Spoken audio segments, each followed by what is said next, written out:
This is how to reset the service light to get rid of the book time for maintenance warning on the dash of your Volvo V40 with the push-in key.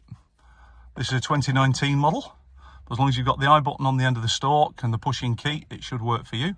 So pop the key in, feet off the pedals, one quick press on the start-stop button, just to bring the ignition to position 1.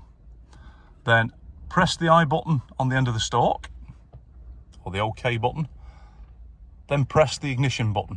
Keep the ignition button and the OK button pressed, then release the start button when the ignition comes on. Keep the OK button pressed.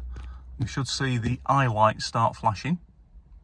As soon as it starts flashing, release the OK button and we get the ding to say that it's been reset.